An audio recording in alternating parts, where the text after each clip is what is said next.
पिछले पार्ट के एंड में हमने देखा कि जिना को साफ साफ पता चल चुका है कि चैंग ही ली है, तो वो बहुत ही इमोशनल होकर ली को कॉल करते हुए उसको देखने जाती है। एंड दूसरी ओर जब ली को होश आता है तो उसके हाथ में स्पैनर होता है और पास में डेविड होता है अधमरी हालत में। तो गार्ड्स ली पर शक करते हैं, लेकिन ली डेविड से कहता है कि सर प्लीज इनको बताइए कि मैंने आपको नहीं मारा। डेविड कुछ कहने की कोशिश करता है एंड इस पार्ट की शुरुआत में वो ली की तरफ इशारा करके कुछ कहने वाला होता है, लेकिन उसी पर दम तोड़ देता है। दोस्तों यहाँ से ली बुरी तरह फंस जाता है। पुलिस उसको अरेस्ट करके लेकर जा रही होती है और तब एंड्रयू भी वहाँ पर होता है और बॉडीगार्ड से कहता है कि अब तो उसकी कहानी का दी एंड हो चुका है। ली को दोस्तों उसकी बात साफ साफ सुनाई देती है और वो मुड़कर देखता है कि एंड्रयू के पास ही बॉडीगार्ड खड़ा हुआ है। बस वो समझ आता है कि ये इसी की चाल थी और बॉडीगार्ड एंड्रयू को चुप कराते हुए कहता है कि कुछ मत बोलो, उसके कान बड़े तेज है। इतने में जिना पहुंच जाती है और पूछती है तुम्हें पुलिस ने अरेस्ट क्यों कर लिया है। एंड्रयू फिर उसके कान बढ़ता है कि तुम्हें पता है इसने कत्ल किया है, लेकिन दोस्तों ली चिल्लाता है कि अरे इसने मुझे फंसाया है, तुम इसकी बातों पर विश्वास मत करना। पुलिस तो फिर ली को लेकर जाती है और जिना बहुत रोने लगती है, लेकिन एंड्रयू की समझ में नहीं आता कि जिना चैंग के लिए इतना इमोशनल क्यों हो रही है। वो कहता है अरे तुम उसके लिए रो क्यों रही हो, वो कातिल है कातिल। लेकिन दोस्तों वो कहती है वो किसी का कत्ल नहीं कर सकता, मैं उसे अच्छे से जानती हूँ। कहकर वो रोते हुए क्राइम स्पॉट पर जाती है और उसे अंदर अलाउ किया नहीं जाता, तो वो होटल के सीसीटीवी को चेक करती है और वहाँ बताते हैं कि फुटेज डिलीट हो चुका है। एंड्रयू फिर कहता है कि तुम्हें ये सब करने की क्या जरूरत है, वो सच में कातिल है। जिना कहती है वो कातिल हो ही नहीं सकता और ये मैं साबित करके रहूंगी। ये कहकर दोस्तों वो चले जाती है। फिर क्या था, ली को इंटरोगेशन के लिए लेकर जाया जाता है। दूसरी ओर एंड्रयू जेजे से मिलने चाहता है जो बढ़िया तैयार हो रहा है। उसने दोस्तों हॉस्पिटल में फिर ड्रामा किया होता है कि अब वो बिल्कुल ठीक हो चुका है। असल में वो ली के अरेस्ट होने की वजह से बहुत ज्यादा खुश है। अब एंड्रयू वैक्सीन फॉर्मूला मांगता है तो जेजे भी उसको देखने के लिए दे देता है। एंड्रयू पूछता है एक बात बताइए, वैसे आपने डेविड का कत्ल करवाया क्यों? ये ट्विस्ट तो हमारे प्लान में था ही नहीं। जेजे कहता है हम तो सिर्फ उसको घायल करवाना चाहते थे, लेकिन बदकिस्मती से वो मर गया, अब क्या करें। जो भी हो चैंग फंस गया, बस हमें और क्या चाहिए। अब एंड्रयू कहता है ठीक है वो तो ठीक है, पर क्या मैं ये फॉर्मूला रख सकता हूँ? आपको डिकोड करके बता दूंगा। जेजे चौंक जाता है कि ये तुम्हें क्यों चाहिए। एंड्रयू कहता है मेरे पास हो या आपके पास, इससे क्या फर्क पड़ता है, हमारा मकसद तो एक ही था ना। क्या आपको मुझ पर अभी भी विश्वास नहीं है? इस पर जेजे की हो जाती है बोलती बंद। वो कहता है ठीक है तुम ही रख लो, मुझे कोई प्रॉब्लम नहीं है। अब यहाँ से एंड्रयू के जाने के बाद बॉडीगार्ड कहता है सर आपने उसे फॉर्मूला क्यों दिया? जेजे कहता है डरो मत, जब तक उसकी ऑडियो रिकॉर्डिंग हमारे पास है वो हमारे खिलाफ कुछ नहीं करेगा। यहाँ से दोस्तों अगले सीन में जेजे नेल से मिलने जाता है और कहता है सॉरी मेरी वजह से आपको अपनी पदवी से हाथ धोना पड़ा, लेकिन हाँ वैक्सीन फॉर्मूला की ओरिजिनल और इकलौती कॉपी फिलहाल मेरे पास है और मैंने चैंग को कत्ल के केस में फंसा भी दिया है। ये सुनकर नेल बड़ा खुश हो जाता है कि चलो वैक्सीन फॉर्मूले की वैल्यू कई बिलियंस में होगी और अब हमें डोडो ग्रुप को हराने में कोई दिक्कत नहीं होगी। पदवी गई तो क्या हुआ, मैं उससे भी बड़ी मछली पकड़ने वाला हूँ। और तुम्हें पता है चेयरमैन की वाइफ यानी मेरी बहन ने अपने सारे शेयर्स मुझे देने का वादा किया है, अब हमें कोई नहीं हरा सकता। वहाँ एंड्रयू, सिंडी, ग्रे और एंड्रयू का असिस्टेंट सभी को पूछताछ के लिए पुलिस स्टेशन बुलाया जाता है। ली को देखकर तो सिंडी छाती फाड़ कर रोने लग जाती है कि नहीं ली ने कुछ नहीं किया होगा, उसको छोड़ दीजिए। एंड यहाँ दोस्तों इंटेरोगेशन रूम में एक ऑफिसर ली से पूछता है कि सच बताओ तुमने डेविड का कत्ल क्यों किया? तुम्हारे हाथ में वो वेपन था जिससे डेविड पर हमला किया गया था और तुमने वो फॉर्मूला कहाँ रखा हुआ है? ये कहता है देखिए मैं आपको कई बार बता चुका हूँ मैंने उसका कत्ल नहीं किया, मुझे नहीं पता कि मेरे हाथ में वो वेपन आया कहाँ से। आप चाहो तो वो सीसीटीवी चेक कर लो। अच्छा सीसीटीवी चेक कर लो, वो तो तुमने पहले से डिलीट करवा दिया है, हमें कोई फुटेज नहीं मिला वहाँ पर। ली कहता है कि सर मेरी टीम का ग्रे मेरे साथ ड्रिंक कर रहा था और ड्रिंक लेने के बाद मैं बेहोश हो गया, आप उस ड्रिंक को टेस्ट करवाइए। और दोस्तों ऑफिसर कहता है कि हम चेक करवा चुके हैं, उसमें कोई ऐसी बेहोशी की दवा नहीं पाई गई, इसलिए ड्रामा मत करो और सच बताओ। ली कहते हैं सर आप ग्रे से पूछिए ना। तो अब ग्रे से पूछताछ होती है पर वो कहता है कि मैंने भी चैंग के साथ मिलकर ड्रिंक किया था, लेकिन नशे में मैं सो गया और आप जैसा कह रहे हैं अगर उसमें बेहोशी की दवा होती तो मैं भी बहुत देर बेहोश पड़ा रहता और मुझे तो कुछ नहीं हुआ। इस तरह वो झूठ पे झूठ बोलते जाता है दोस्तों, क्योंकि आपको तो पता ही है ग्रे किसके लिए काम कर रहा था, एंड्रयू के लिए। इसके बाद एंड्रयू से पूछते हैं तो वो ली को फंसाने में कोई कसर नहीं छोड़ता और कह देता है कि चैंग डेविड से कॉन्ट्रैक्ट पर साइन लेने के लिए गया था, पर लगता है उसने डेविड को बहुत टॉर्चर किया होगा, क्योंकि उसके बाद जब मैं डेविड से मिला तो वो बहुत ही परेशान लग रहा था एंड इसके बाद ही उसका कत्ल हुआ है। अब ली के खिलाफ यानी कि चैंग के खिलाफ ये केस और स्ट्रॉन्ग हो चुका था। ऑफिसर तो ली को लॉकअप में लेकर जा ही रहे होते हैं। तब ली एंड्रयू से कहता है कि तुम अच्छी तरह जानते हो कि मैं बेगुनाह हूँ। एंड्रयू कहता है अच्छा तो क्या मैंने तुम्हें फंसाया इस केस में? ली कहता है तुमने तो नहीं फंसाया, तुम में इतनी हिम्मत तो नहीं है और न ही तुम्हारी इतनी ताकत है। मैं जानता हूँ कि तुम ये सब जेजे के लिए कर रहे हो। आज तक तो मेरे दुश्मनों की लिस्ट में जेजे था, पर सोच लो तुमने बीच में टांग अड़ाकर मुझसे दुश्मनी मोल ले ली है। और अब तुम भी मेरी लिस्ट में शामिल हो गए हो। देखना तुम्हारा क्या हाल करता हूँ एक बार बाहर आ जाऊं। ये सुनकर एंड्रयू थोड़ा घबरा जाता है कि मैंने बेवजह इससे पंगा तो नहीं ले लिया कहीं। दूसरी ओर दोस्तों, मीटिंग में सिंडी चेयरमैन को बताती है कि पापा, ली सिर्फ कॉन्ट्रैक्ट पे साइन लेने के लिए गया था, जरूर किसी ने प्लान करके उसे कत्ल में फंसा दिया है। मोजो भी यही कह रहा है और कहता है कि मेरी चैंग से बात हुई थी, उसने कहा ये जेजे का ही काम है। लेकिन दोस्तों अब एंड्रयू कहता है कि पापा, हमें इस मामले में दखल तो देनी ही नहीं चाहिए, यही अच्छा है, क्योंकि सारे एविडेंस चैंग के खिलाफ है और अगर हम उसे सपोर्ट करेंगे तो सोच लीजिए फिर से डूडो ग्रुप का इमेज खराब हो सकता है। चेयरमैन कहता है कि वो हमारी कंपनी के लिए बहुत कुछ कर चुका है और हमारे प्रोजेक्ट के लिए वो उस होटल में गया था, वहाँ किसी ने उसको फंसा दिया है, तो हमारा फर्ज है कि उसे इस मुसीबत से हम बाहर निकालें। हमारी तरफ से इसकी पूरी कोशिश होनी चाहिए। चेयरमैन ये सारी बातें बोल रहा होता है तो एंड्रयू तो जलकर राख हो जाता है। वो तुरंत जेजे को कॉल करके बता देता है कि लगता है चेयरमैन चैंग को छुड़ाने की कोशिश कर रहा है। एंड दोस्तों अब सीधे जेजे नेल को कॉल कर देता है और नेल तुरंत चेयरमैन से मिलने जाता है। वो चेयरमैन से कहता है तुम उस चैंग की मदद मत करो, उसकी वजह से मुझे अपनी पदवी छोड़नी पड़ी, वो किसी का वफादार नहीं हो सकता और अगर तुमने उसकी मदद की तो मैं तुम्हारे आज तक के करप्शन केसेस फिर से खुलवा दूंगा और तुमने जो कंपनी के टैक्स पेमेंट में घोटाला किया है और अपने बिजनेस के लिए तुमने कितनी बार रिश्वत दिया है वो सब मैं मीडिया को बता दूंगा, फिर देखना क्या होगा। और हाँ, औरतों के मामले में तुम्हारी जो कमजोरी है वो तो खुद ही एक अलग कहानी है बहुत बड़ी।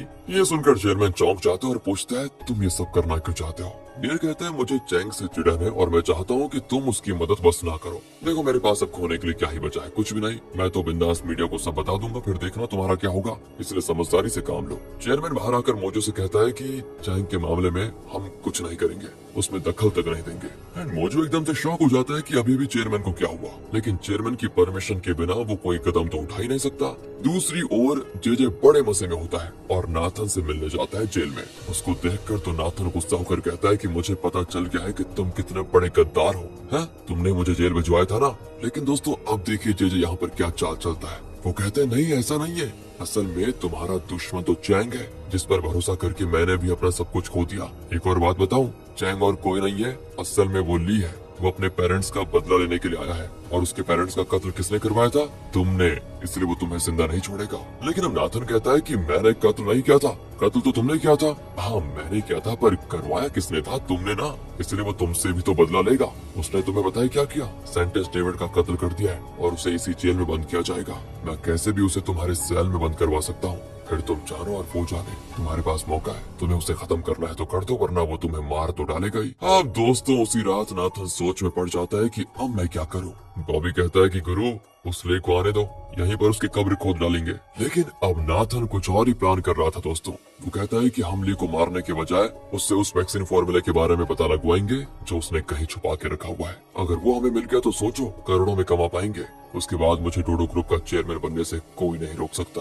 दोस्तों ली को दिखाते हैं जिसको अब एक बस में जेल ले जाया जाता है। जिना दूर से देखकर बहुत रो रही होती है, वो कुछ कर नहीं पाती। असल में जिना तो ली से कहने आई थी कि मुझे भी पता चल चुका है कि तुम ली हो, लेकिन फिर उसे लगा कि ली ने मुझे सच नहीं बताया, जरूर इसके पीछे कोई वजह होगी। सोचती है कि जब तक वो मुझे नहीं बताता तब तक मैं भी उसे नहीं बताऊंगी कि मैं भी उसे पहचान गई हूँ। तो यहाँ से ली को जेल के एक सेल में बंद कर दिया जाता है। एंड वो सोच में पड़ जाता है कि ये दूसरी बार है जब जेजे ने मुझे जेल भिजवाया, क्योंकि दोस्तों कई साल पहले जब ली ब्लाइंड था तभी जेजे ने ली पर झूठा इल्जाम लगवाकर उसे जेल भेजा था और इस बार भी वो ली को जेल भेजने में सफल हो गया। लेकिन अब ली मन में सोचता है कि अब मैं ब्लाइंड नहीं हूँ और इन सबको मैं सबक सिखा के रहूंगा। ये सोचकर ली अपने सेल में जाता है। फिर उसको पता चलता है कि उसी सेल में नाथन, बॉबी और उसका गैंग है। नाथन थोड़े एटीट्यूड में कहता है देख बेटा, जिंदगी एक चक्कर है, यहाँ जीतने वाला हारता है और हारने वाला जीतता है, तुम्हें पता ही होगा। एंड इस तरह बिना सर पैर के वो डायलॉग बोलकर ली से दोस्ती करने की कोशिश करता है। वो कहता है कि तुम्हें तो पता ही है कि जेजे ने मुझे भी फंसाया और तुम्हें भी फंसाया। लेकिन दोस्तों ली उसको एकदम इग्नोर कर देता है, जैसे कि वो उसको जानता ही नहीं। दूसरी ओर पैनी और उसके असिस्टेंट को दिखाते हैं जो अपने बॉस के सामने होते हैं। लेकिन अभी बॉस का चेहरा तो दिखाया नहीं जाता, लेकिन वो पूछता है वैक्सीन फॉर्मूले का क्या हुआ। पैनी कहती है कि ली पर झूठा इल्जाम लगा है कि उसने फॉर्मूला चुराया है और डेविड को मार डाला। मुझे बस थोड़ा टाइम दीजिए, मैं फॉर्मूला लाकर आपको दूंगी। पर बॉस कहता है कि नहीं, अब तुम्हें कुछ करने की जरूरत नहीं है, मैं खुद इस मामले में मैदान में उतरने का फैसला कर चुका हूँ। उस ली को मारकर भी मैं फॉर्मूला लेकर रहूंगा। तो यहाँ से जेल में अब ली एक जगह पर बैठा होता है। दूसरा कैदी एक पेपर उसके आगे डालकर जाता है एंड ली उसे उठाता है तो उसमें पैनी का मैसेज होता है कि तुम जेल में सावधान रहना, वहाँ मेरे बॉस का आदमी है। एंड तभी नाथन आकर ली से पूछता है कि सच बताओ वो फॉर्मूला तुम्हारे पास है ना कि नहीं है। ली कहते नहीं, और न ही मैंने डेविड का कत्ल किया है, सच बताऊं तो। नाथन कहता है कि यार मुझसे छुपाओ मत यार, देखो अगर फॉर्मूला मिल गया तो सोचो ना हम दोनों बिजनेस में 50-50 पार्टनर्स बन जाएंगे, यानी कि 50-50%। लेकिन अब ली का दिमाग खराब हो रहा होता है उसकी बातों को सुन के, तो वो कह देता है सुनो मेरी बात, यहाँ से चुपचाप साइड हो जाओ वरना तुम्हारी जान ले लूंगा। एंड वो भी चिढ़कर चला जाता है और बॉबी से कहता है कि देखो ये बातों से तो मानने वाला है नहीं। तो दोस्तों उस रात जब ली सो रहा होता है तो उस पर कंबल ओढ़कर नाथन और बॉबी उसके आदमी उसे बहुत पीटते हैं। दिन में भी जब चाहा पूरा गैंग मिलकर उसको मार मार कर उसकी पूरी हालत कर देते हैं। पर ली मार खा लेता है लेकिन खुद को डिफेंड नहीं करता। तो यहाँ से चेयरमैन के घर में सभी खाना खा रहे होते हैं। सिंडी कुछ नहीं खाती तो एंड्रू कहता है अरे तुम ली के बारे में सोचकर परेशान क्यों होती हो? वो कहती नहीं मुझे तो ये परेशानी है कि फॉर्मूला हाथ से निकल गया। हालांकि दोस्तों वो असल में तो ली के लिए दुखी है। तभी पी आकर बताता है कि मैडम जी ने कंपनी की एक्स्ट्राऑर्डिनरी जनरल मीटिंग अरेंज की है। चेयरमैन पूछता है वो ऐसा क्यों कर रही है? पी कहता है वो एंड्रू को कंपनी से बाहर कर देना चाहती है इसीलिए। एंड चेयरमैन गुस्से में अपनी वाइफ के पास जाकर चिल्लाने लग जाता है कि मीटिंग अभी कैंसिल करो। पर वो कहती है तुम एंड्रू को बाहर निकालो फिर मैं मीटिंग कैंसिल कर दूंगी। लेकिन दोस्तों चेयरमैन कहता है अगर तुमने एंड्रू को कंपनी से निकालने की कोशिश की तो सोचो मैं उसे और भी बड़ी पोजीशन दूंगा और कंपनी का चेयरमैन बना दूंगा। दूसरी ओर ली बहुत ही परेशान होता है। लगता है दोस्तों नाथन और उसकी टीम मिलकर ली को बहुत मार रही है। तब गार्ड आकर कहता है कि तुमसे कोई मिलने आया है। ली बड़ी उम्मीद लेकर बाहर जाता है कि जरूर चिनाई होगी, लेकिन वहाँ बैठा होता है जेजे। लगता है उसके पास प्लान्स का भंडार है क्योंकि हर बार हर जगह वो कोई न कोई प्लान लेकर टपक पड़ता है। कहता है तुम सच में बहुत बड़ी मछली निकले बेटा, उतने ऊंचे ब्रिज से गिरकर भी तुम जिंदा कैसे बच गए? और बताओ मुझसे बदला लेने के लिए भी आ गए? पर मेरा यकीन मानो तुम्हारे पेरेंट्स का कत्ल नाथन ने करवाया था। तुम तो खामखा मुझ पर शक करके मुझे मिटाने पे तुले हुए हो। वो तो तुम्हारे सैली में है, उसको खत्म कर डालो। ली दोस्तों यहाँ से बहुत गुस्सा हो जाता है। दूसरी ओर पैनी जिना से मिलती है और बताती है कि ली बेगुनाह है। असल में जेजे और एंड्रू ने मिलकर उसे इसमें फंसाया है। एंड एंड्रू का नाम सुनकर जिना चौंक जाती है कि वो ली के साथ ऐसा क्यों करना चाहता है। पैनी कहती है हमें सबसे पहले तो ली को छुड़ाना होगा और वो काम सिर्फ तुम कर सकती हो। जिना कहती है कि ली के लिए तो मैं कुछ भी कर सकती हूँ, आप बस बताइए क्या करना है। तब वो कहती है वैक्सीन फॉर्मूला या तो जेजे के पास होगा या एंड्रू के पास, तो मैं उस फॉर्मूले को ढूंढ कर निकालना है, उसके जरिए ही हम ली को बचा सकते हैं। जिना दोस्तों उसी रात एंड्रू के केबिन को छान मारती है। एंड्रू बाहर से ये सारी चीजें देख रहा होता है। एंड्रू बहुत दुखी होता है कि चैंग को बचाने के लिए जिना कितना कुछ कर रही है, मेरे बारे में उसको जरा भी ख्याल नहीं। दूसरी ओर ली रात को नाथन के मुंह में कपड़ा बांधकर उसकी जान लेने की कोशिश करता है और नाथन मर जाता है दोस्तों। लेकिन कपड़ा हटता है तो वो चिल्ला जाता है। गार्ड्स तभी ली को पकड़कर एक सेल में बंद कर देते हैं। ली कहता है मुझे छोड़ो, मैं उसकी जान लेकर रहूंगा। एंड अगले सीन में नाथन जाता है बाथरूम, तो उसके बाथरूम के अंदर ली खड़ा होता है। आज तो बेटा तेरी शामत आ गई कहकर ली उस पर सीधा हमला कर देता है। अचानक नाथन की आंख खुलती है। लगता है उसका बहुत बढ़िया वाला बुरा सपना था। वो बॉबी से कहता है कि भाई सपने में भी वो मुझको मार रहा है, अब मैं करूँ क्या? मैंने तो उसे अंडरस्टिमेट कर दिया पर वो बहुत ही खतरनाक मालूम होता है। अच्छा हुआ उसको अलग सेल में डाल दिया। दोस्तों इतने में गार्ड ली को उसी सेल में लेकर आ जाते हैं। नाथन तो अब सोचता है कि यार इसे वापस क्यों लेकर आ गए, मुझे दूसरे सेल में भेजो वरना ये मुझको मार डालेगा। लेकिन ली चुपचाप जाकर एक कोने में लेट जाता है। दोस्तों अब सच बताऊं तो नाथन को बहुत डर लगता है ली से। उस रात भी ली नाथन के गले पर एक नुकीला चीज दबाकर कहता है क्या तुम जानते हो मैं कौन हूँ? मैं वही अंधा ली हूँ। और पता है क्या, मैं इसीलिए जिंदा बचा हूँ ताकि तुमसे मेरे पेरेंट्स के कत्ल का बदला ले पाऊँ। नाथन कहता है कि देखो अगर तुमने मुझे मार डाला तो तुम जिंदगी भर यहीं पड़े रहोगे और जेजे बच जाएगा। असली कातिल कौन है ये तुम्हें जल्दी पता चल जाएगा। ली कहता है कि अगर मुझे अलग सेल में रखा गया था तो अचानक गार्ड्स मुझे फिर तुम्हारे सेल में क्यों लेकर आ गए? ये जरूर उस जेजे की चाल है, उसने जरूर कोई प्लान बना के रखा हुआ है। एंड नाथन भी उसकी हाँ में हाँ मिलाता और कहता है मुझे भी ऐसा ही लगता है, शायद वो हम दोनों को फंसाने की कोशिश कर रहा है। दोस्तों यहाँ पर ली एक समझदारी का काम करता है और कहता है कि वैक्सीन फॉर्मूला मेरे पास है। नाथन चौंक जाता है और कहता है ये तो बड़ी अच्छी बात है। ली कहता है कि उसी फॉर्मूले के लिए तो मैंने डेविड का कत्ल किया था। नाथन कहता है कि जब मैं रिहा हो जाऊंगा ना तो तुम मुझे वो फॉर्मूला दे देना, मैं उससे करोड़ों कमाऊंगा और तुम्हें भी जेल से पैरोल दिलवाऊंगा। पर ली भी कहता है कि हाँ अगर तुम रिहा हुए तो मुझे पैरोल दिलवाओगे तभी तो मैं तुम्हें फॉर्मूला दूंगा। नाथन भी दोस्तों डर के मारे मान जाता है। दूसरी ओर दिखाते हैं दोस्तों तो जिराड रोशी से कहता है चैंग के पास जो वैक्सीन फॉर्मूला है तुम उसे कैसे भी करके हासिल कर लो। पर रोशी कहती है मुझे नहीं लगता कि ली के पास वो फॉर्मूला होगा, उसने तो कत्ल भी नहीं किया होगा। पर जिराड कहता है कि हमें ली को जेल से छुड़वाना होगा और फिर हम उससे फॉर्मूला ले लेंगे और उसे वापस जेल भिजवा देंगे। लेकिन दोस्तों रोशी ली के साथ ऐसा नहीं करना चाहती, लेकिन जिराड उसका बॉस है तो उसे उसकी बात माननी पड़ती है। एंड तब जिराड के मोबाइल पर एक कॉल आता है और वो पैनी के बॉस से मिलने जाता है और यहाँ पता चलता है कि पैनी का बॉस ही तो जिराड का बॉस भी है और जिराड उसी के लिए काम कर रहा है। बॉस कहता है कि मुझे वो फॉर्मूला चाहिए जो ली के पास है, और इसके लिए अगर मुझे ली की जान भी लेनी पड़ी तो मैं वो करके रहूंगा। क्या तुम मेरा ये काम कर पाओगे? जेराल्ड कहता है आप फिक्र मत कीजिए, मैं एक ऐसे एजेंट को जानता हूँ जो ली के साथ काम भी करती है, उसके जरिए मैं काम पूरा करवा दूंगा। यहाँ जेल में नाथन के गैंग को स्पेशल खाना दिया जाता है। बॉबी कहता है ये क्या, आज वेज क्यों दिया हमें? एक गार्ड आकर ली को बाइबल देता है और ली उसके पन्ने पलटने लगता है। तभी नाथन उसका मजाक उड़ाता है कि अरे इतनी जल्दी संन्यास लेने का इरादा है क्या? पर ली देखता है कि उस बाइबल में उसके लिए कोई क्लू है। फिर काम के दौरान एक बुजुर्ग आदमी गिर पड़ता है तो ली उसको उठाता है और पूछता है दादाजी आप ठीक तो है ना? पर दोस्तों बुजुर्ग ने एक चाकू छुपा के रखा हुआ था जिसे वो अचानक से ली के पेट में घोंप देता है? ली एकदम से चौंक कर उसको देखने लगता है और यहाँ पर होता है तो पिछले पार्ट के एंड में हमने देखा कि ली जेल में काम कर रहा था तो एक बुजुर्ग उसके सामने गिर जाता है एंड ली क्योंकि इतना अच्छा आदमी है तो वो उसकी मदद करता है, लेकिन दोस्तों बदले में वो बुजुर्ग उसके पेट में चाकू घोंप देता है एंड ली एकदम शॉक में उस बुजुर्ग को देखने लग जाता है। तो इस पार्ट की शुरुआत में ली धीरे से स्माइल करने लगता है और अब बुजुर्ग चौंक जाता है। फिर पता चलता है कि ली ने हाथ से चाकू पकड़ लिया था, वो उसके पेट में घुसा ही नहीं था। बुजुर्ग बौखला जाता है कि इसे कैसे पता चला कि मैं हमला करने वाला हूँ एंड वो तुरंत वहाँ से भाग जाता है। चलिए आपको एक बढ़िया वाला फ्लैशबैक दिखाते हैं जहाँ दोस्तों असल में उस जेल के गार्ड ने ली को जो बाइबल दिया था ना उसमें कोई क्लू छुपा हुआ था और ये बाइबल पेनी ने ली को देने के लिए कहा था। क्लू में बाइबल के जिन पेजेस और वाक्यों को मार्क किया गया था ली उन्हें जोड़कर देखता है तो आता है ओल्ड मैन। ली समझ आता है कि मुझे अब बुजुर्गों से यहाँ पर सावधान रहना होगा। इसी वजह से ली बुजुर्ग को देखते ही बिल्कुल चौकन्ना हो गया था और उसने चाकू पकड़ लिया। इस तरह दोस्तों ली की जान बच गई। यहाँ पैनी का बॉस पूछता है कि ली को हमारे प्लान के बारे में कैसे पता चला। पैनी का असिस्टेंट कहता है कि देखिए ली तो लगातार यही कह रहा है कि उसके पास वो फार्मूला है ही नहीं एंड मुझे शक है कि जेजे के पास फार्मूला होगा, हमें उस पर कड़ी नजर रखनी चाहिए। इस पर जेराल्ड कहता है कि हमने अपनी तरफ से जेजे को वॉच किया और हमें यकीन है कि उसके पास फार्मूला नहीं है। क्या आपको हम पर भरोसा नहीं है? बॉस फिर दोस्तों फैसला करता है कि जरूर ली के पास फार्मूला है और मैं उसको जेल से रिहा करवा के फिर उसको फार्मूला लेकर उसे खत्म कर दूंगा।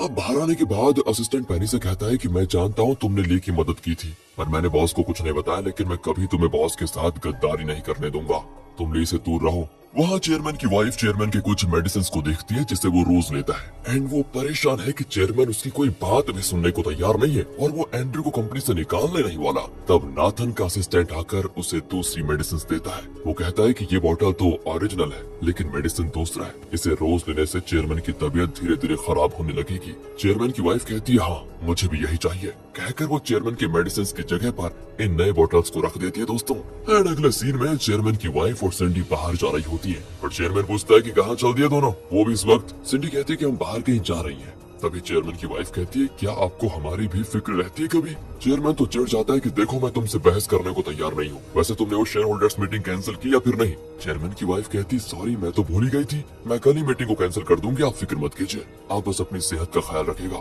और अगर आपको कुछ हो गया तो सोचिए मैं कैसे रहूंगी। इस तरह दोस्तों वो एक केयरिंग वाइफ की तरह ड्रामा कर रही होती है। तभी पीए चेयरमैन को वो मेडिसिन देता है जो चेयरमैन की वाइफ ने चेंज कर दिए थे एंड उस मेडिसिन को खाते ही उसकी वाइफ बड़ी खुश दिखती है। यहाँ से सीधे दिखाते हैं कि चेयरमैन एंड्रू को लेकर एक बहुत ही नॉर्मल कैफे में खाने जाता है। एंड्रू पूछता है नॉर्मल कैफे में आप क्या आप ऐसी जगहों पर खा भी लेते हैं? वो कहता है कि मैं और तुम्हारी माँ शैलोमी इसी कैफे में मिला करते थे। ये सोचकर एंड्रू थोड़ा इमोशनल हो जाता है क्योंकि वो तो ये सोच रहा था कि चेयरमैन ने उसकी माँ का साथ छोड़ दिया और उसे कंपनी से बाहर निकाल दिया था, पर असल में तो चेयरमैन की वाइफ ने शैलोमी को यहाँ से निकाला था। पर दोस्तों एंड्रू अब तक ये बात नहीं जानता, लेकिन वो समझ जाता है कि चेयरमैन सच में उसकी माँ से बहुत प्यार करता था और अब भी उसे याद करता है। देखो वहाँ दूसरी ओर चेयरमैन की वाइफ बाहर खाने नहीं जाती बल्कि उसने चेयरमैन को बिना बताए एक बड़े होटल में शेयर होल्डर्स मीटिंग अरेंज की होती है। दोस्तों वो वहाँ पर बताए क्या बताती है, कहती है मेरे पति की तबीयत आजकल बहुत खराब रहती है इसलिए वो कई गलत फैसले ले रहे हैं, लेकिन हमारी कंपनी की तरक्की हमारे हाथ में है, इसलिए हमें चाहिए कि अगली मीटिंग में हम एंड्रू को वाइस चेयरमैन की पोजीशन से हटा दें एंड मैं चाहती हूँ कि आप सब उसके खिलाफ वोट करें। दोस्तों वो भी मान जाते हैं क्योंकि चेयरमैन की वाइफ है तो कंपनी की भलाई की सोचेगी, ऐसा उनको लगता है। तो दूसरी ओर जिना को ग्रे पर शक होता है और वो उसे अलग में ले जाकर पूछती है तुम ली के साथ ड्रिंक कर रहे थे ना, तो क्या तुमने उस ड्रिंक में कुछ मिलाया था? मुझे पता है तुम एंड्रयू के वफादार बनना चाहते हो, लेकिन एंड्रयू पहला जैसा नहीं रहा, वो बहुत ही गलतियां कर रहा है।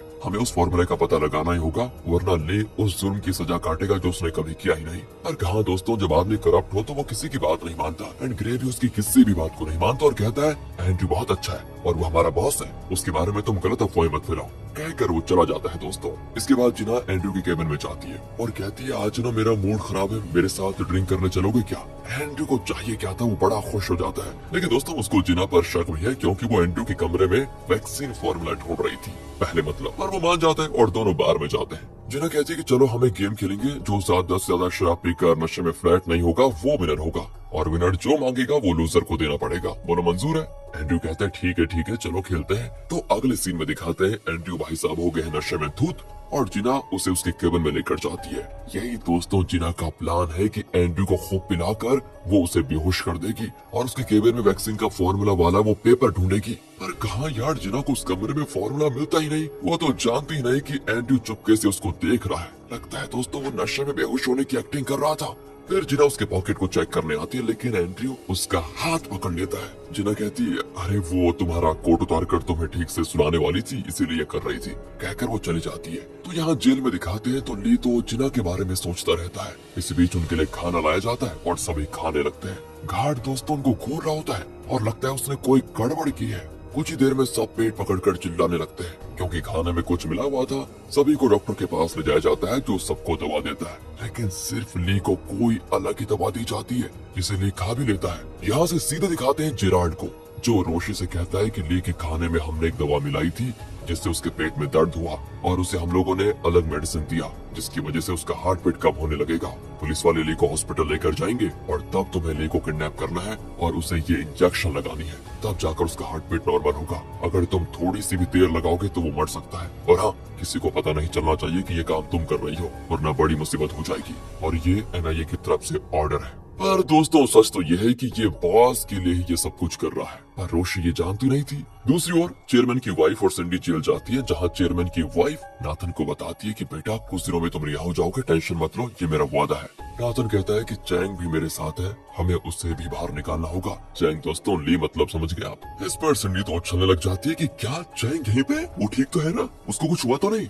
चेयरमैन की वाइफ गुस्सा हो जाती है कि तेरा भाई इतने दिन से यहाँ पर सड़ रहा है, एक भी दिन उसकी खैरियत जानने की कोशिश नहीं की तूने, और चैंग के लिए तू इतनी उतावली हो रही है। सिंडी कहती है कि माँ कुछ नहीं, बस कंपनी के सिलसिले में बात करनी थी उससे। पर दोस्तों चेयरमैन की वाइफ नाथन से पूछती है तुम चैंग को बाहर क्यों निकालना चाहते हो, पता है ना उसने डोडो ग्रुप में क्या क्या किया? नाथन कहता है कि माँ फिलहाल चैंग के पास वैक्सीन फॉर्मूला है, अगर वो हमें मिल जाए तो फिर हम यहाँ के राजा होंगे, इसलिए हमें चैंग को बाहर निकालना ही होगा ताकि वो हमें vaccine formula they they. And फिर वो ली से कहता है कि मैंने तुम्हें भी जेल से छुड़ाने का इंतजाम कर दिया है, तुम चिंता मत करो। दोस्तों इतने में ली के शरीर में वो दवा असर करने लगती है जो उसको अलग से दी गई थी वही, एंड वो एकदम से गिरकर तड़पने लगता है। नाथन तो शॉक हो जाता है और चिल्लाता है कि अरे क्या हो गया तुम्हें, मुझे फॉर्मूला दिए बिना मर मत जाना। ली को तुरंत एक एम्बुलेंस में हॉस्पिटल भेजा जाता है, लेकिन एम्बुलेंस की ड्राइवर है रोशी। एम्बुलेंस के पीछे पीछे पुलिस की गाड़ी आ रही होती है, लेकिन ट्रैफिक सिग्नल पर पुलिस की गाड़ी हो जाती है ब्लॉक और रोशी एम्बुलेंस लेकर निकल जाती है चुपचाप। एम्बुलेंस में पीछे एक नर्स होती है, लेकिन कोई गैस स्प्रे करके उसे बेहोश कर दिया जाता है। फिर एक जगह पर रोशी एम्बुलेंस को रोकती है और पीछे जाकर ली को देखती है, तब वो नर्स आधी बेहोशी में रोशी का मास्क हटा देती है, लेकिन वो फिर से बेहोश हो जाती है। इसलिए रोशी इस बात को ज्यादा सीरियसली नहीं लेती, वो तुरंत ली को अपनी गाड़ी में शिफ्ट करके उसे वो इंजेक्शन लगा देती है जिससे ली का हार्ट बीट नॉर्मल हो जाता है। लेकिन रोशी एक बड़ी प्रॉब्लम में फंस जाती है, क्योंकि जब रोशी का मास्क उतार गया था तो गाड़ी के पीछे वाले कैमरे में वो रिकॉर्ड हो गया, और अब न्यूज चैनल्स में तो ये बात आग की तरह फैल जाती है और ये वीडियो फुटेज के साथ दिखा देते हैं कि चैंग नाम के कैदी को किडनैप किया गया था और किडनैपर थी रोशी। डोडो ग्रुप में सभी शॉक होते हैं कि रोशी ने ली को क्यों बचाया होगा। यहाँ न्यूज देखकर ग्रे परेशान हो जाता है, क्योंकि वो रोशी को पसंद करता है।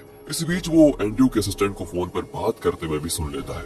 वो एंड्रयू से पता है क्या कह रहा था, कहता है कि वैक्सीन फॉर्मूला को डिकोड करने के लिए मैंने एक साइंटिस्ट को ढूंढ लिया है और हम जल्दी वैक्सीन बना पाएंगे। ये सुनकर ग्रे हो जाता है शॉक और सोचता है तो क्या जिना ने एंड्रयू के बारे में सच कहा था, तो क्या फॉर्मूला एंड्रयू के पास ही है, और क्या डेविड का कत्ल भी एंड्रयू ने करवाया है? Oh my God. दूसरी ओर दोस्तों जेरार्ड रोशनी से कहता है कि अच्छा हुआ तुमने चैंग को किडनैप कर लिया, अब तुम कुछ भी करके उससे ये पता लगाओ कि वैक्सीन फार्मूला उसने कहाँ छुपा के रखा हुआ है। वो जरूर कहेगा कि फार्मूला जेजे के पास है, पर तुम उस पर विश्वास मत करना क्योंकि फार्मूला उसी के पास है।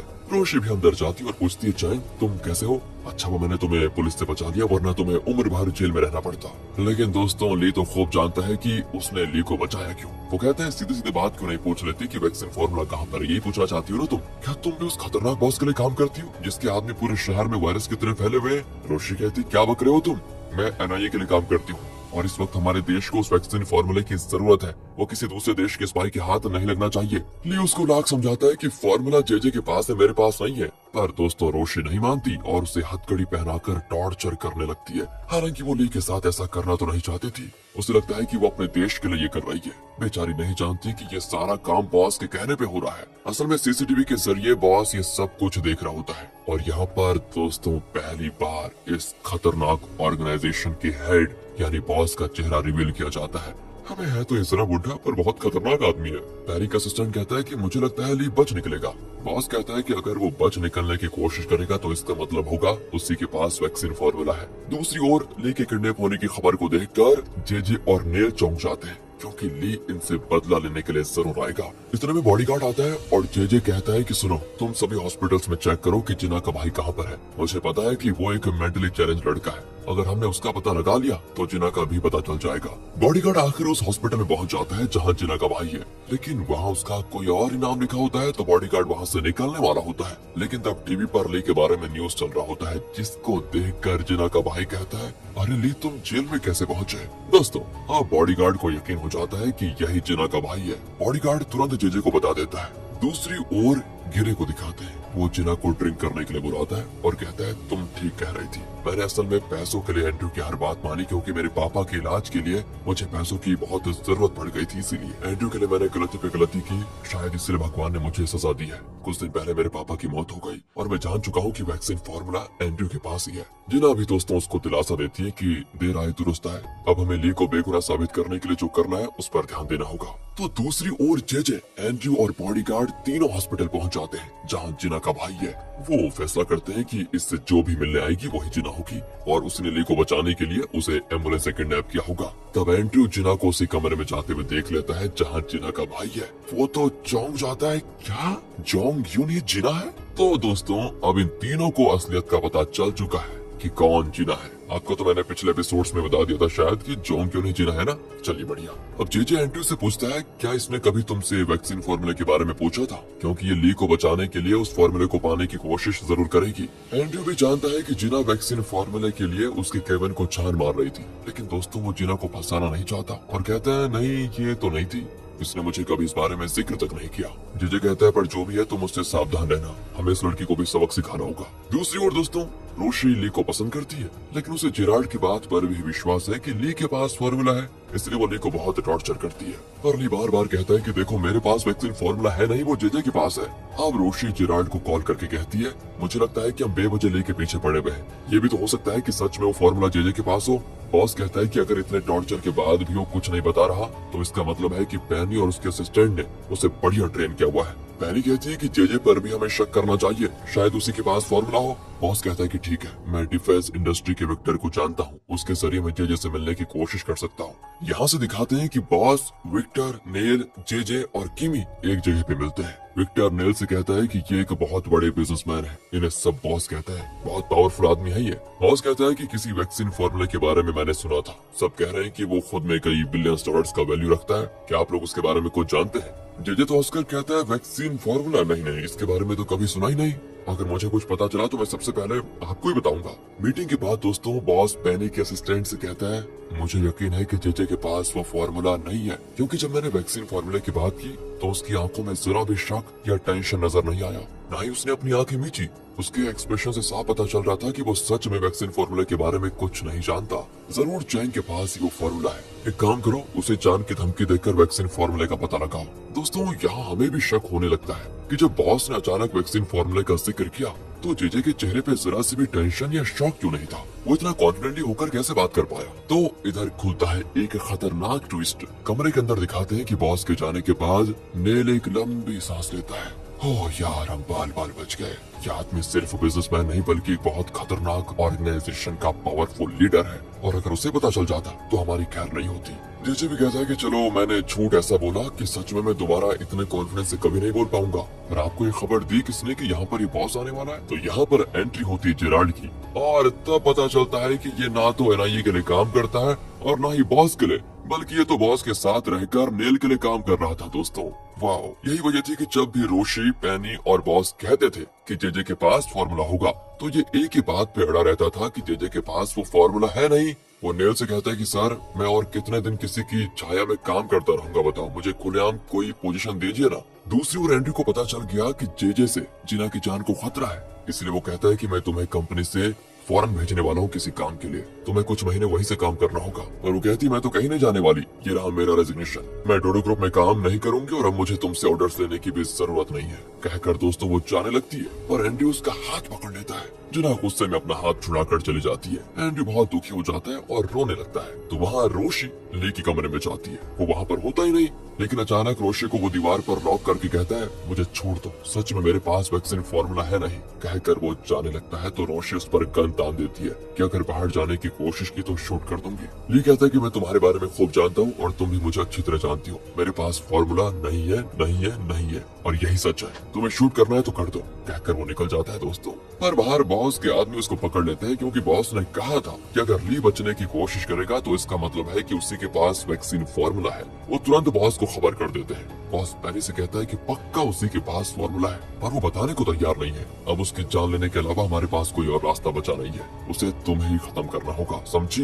इतने में रोशी बाहर आकर उस गैंग पर गन तान देती है कि कौन हो तुम लोग, छोड़ो उसको। और दोस्तों वो उसे भी नॉकआउट कर देते हैं। अगले सीन में ली और रोशी खुद को एक कंटेनर के अंदर पाते हैं और वहाँ बॉस और उसके आदमी और पेनी आते हैं। बॉस ली से कहता है कि वाह, तुम सच में बहुत समझदार हो और शातिर भी, लेकिन अगर तुमने मुझे ये नहीं बताया कि वैक्सीन फॉर्मूला कहाँ है तो यहीं पे तुम्हारी जान खत्म हो जाएगी। दोस्तों ली तो चिल्ला देता है कि सुन बुड्ढे, तू मुझे कितना भी टॉर्चर कर ले, लेकिन सच ये है कि मेरे पास फॉर्मूला नहीं है। बॉस तो एक बॉक्स खोलता है जिसमें कुछ निडल्स होते हैं। वो कहता है, लास्ट चांस है, अगर तुमने सच नहीं बताया तो तुम्हारे शरीर के कुछ ऐसे पेन पॉइंट्स पर मैं ये निडल्स घुसाऊंगा कि तुम्हारी नसें फट जाएंगी। पहले निडल से तुम्हें बहुत दर्द होगा जो तुमने कभी भी एक्सपीरियंस नहीं किया होगा, और दूसरे निडल से तुम्हें इतना दर्द होगा जैसे कि शरीर से जान निकल रही हो, और आखिर में जो तीसरा होगा ना, उससे तुम्हारी जान सच में निकल जाएगी, मर जाओगे तुम। तो सोच लो और सच बताओ। ली उसको दोबारा कहता है कि पागल कहीं के फॉर्मूला मेरे पास नहीं है, नहीं है। दोस्तों हाथ बबूला हो जाता है बहुत साहब। वो पेनी को इशारा करता है और वो ना चाहते हुए भी बड़ी मुश्किल से ली के पैर पर पहला निडल घुसा देती है। ली बहुत दर्द में चीखता है। रोशी भी चिल्लाती कि मत करो, ऐसा छोड़ दो, लेकिन इतने दर्द के बावजूद भी ली अपने सच पे अड़ा रहता है कि नहीं है मेरे पास तो फॉर्मूला। बॉस दूसरा निडल लगाने को कहता है। पेनी लगभग रोने लग जाती है, लेकिन बॉस का कहा उसको मानना पड़ेगा। वो ली को दूसरा निडल लगा देती है। ली पागलों की तरह चिल्लाता है, उसको दर्द बर्दाश्त नहीं होता। बॉस कहता है कि अब भी तुम नहीं बताना चाहते हो, राइट? ठीक है, मरने के लिए तैयार हो जाओ। कहकर वो पेनी से आखिरी निडल लगाने को कहता है। पेनी कहती बॉस ये तो मर जाएगा, पर दोस्तों वो चिल्लाता है कि जो कहता हूँ करो। पेनी भी ली को तीसरा निडल लगाती है और अब ली इतना चिल्लाता है लगता है उसकी आखिरी सांसें आ चुकी है। सांसें पता नहीं खत्म हुई कि नहीं हुई, लेकिन पिछले पार्ट के एंड में हमने देखा कि बॉस ली को एक कंटेनर में बांध कर रखता है। उसे 3 खतरनाक निडल्स लगाता है, जिसमें से तीसरा निडल पूरी तरह से उसकी जान ले लेगा। बॉस को लगता है कि मौत का डर दिखाकर वो ली से पता लगा लेगा कि उसने वैक्सीन का फॉर्मूला कहाँ छुपा के रखा हुआ है। हालांकि ली बार बार सिर्फ सच कहता है कि मेरे पास वो फॉर्मूला नहीं है, जेजे के पास है। लेकिन दोस्तों आखिरी निडल लग चुका है और अब सिर्फ ली की जान निकलने की देरी है। तो इस पार्ट की शुरुआत में बॉस दंग रह जाता है कि ये है कौन जो इतना दर्द झेलने के बाद भी विनती का एक शब्द नहीं बोल रहा, आंसू नहीं बहा रहा कि प्लीज मुझे छोड़ दो। गजब हो गया। खैर यहाँ से ली को मरने के लिए छोड़कर वो चला जाता है। दूसरी ओर जिना को पेनी का कॉल आता है जो उसको एक जगह बुलाती है। जिना वहाँ पर जाती है तो पेनी कहती है ली को बचाने का एक ही रास्ता है, तुम कैसे भी करके वो फॉर्मूला ढूंढ लाओ। जिना परेशान हो जाती है कि कहाँ से लेकर आऊं मैं वैक्सीन का फॉर्मूला। वहाँ दोस्तों एंड्रयू जेजे के साथ होता है जब उसका असिस्टेंट कॉल करके कहता है कि मैंने एक साइंटिस्ट को ढूंढ निकाला है जो इस तरह के कोडेड फॉर्मूला को डिकोड कर सकता है। एंड्रयू तुरंत उस आदमी से मिलने जाता है जिसका नाम है दोस्तों फ्रेडी। एंड्रयू उस फॉर्मूले का ब्लूप्रिंट देखकर कहता है इसे डिकोड करने में मुझे 1 महीना लगेगा क्योंकि ये जरा कॉम्प्लिकेटेड लग रहा है। एंड्रयू कहता है कि ठीक है, तब तक आप इसी होटल में रहेंगे, यहाँ से आप बाहर नहीं जाएंगे, और हाँ मेरे आदमी 24 घंटे आप पर कड़ी नजर रखेंगे क्योंकि ये बहुत ही कॉन्फिडेंशियल है और इसका एक भी हिस्सा कहीं लीक नहीं होना चाहिए। और जैसे काम पूरा हो जाएगा उसके बाद आपको कई बिलियंस डॉलर्स का पेमेंट दिया जाएगा। इस तरह दोस्तों इनकी डीलिंग हो जाती है फिक्स। फिर पार्किंग लॉट में आकर एंड्रयू अपने असिस्टेंट को फॉर्मूले का ब्लूप्रिंट दिखाकर कहता है फ्रेडी पर कड़ी नजर रखना और ब्लूप्रिंट को सेफ। तो अब यहाँ ग्रे पूछता है कि इतना इंपॉर्टेंट ब्लूप्रिंट अगर हम फ्रेडी को देंगे तो कहीं वो इसकी फोटो न खींच ले या फिर इसकी फोटोकॉपी न बना ले। एंड्रयू का असिस्टेंट कहता है कि ऐसा हो ही नहीं सकता, तुमने एंड्रयू को क्या समझ के रखा हुआ है। उसने ब्लूप्रिंट को अच्छे से चेक कर लिया है। उसने ब्लूप्रिंट की कॉपी निकालने की कोशिश की थी लेकिन मशीन से खाली कागज निकला।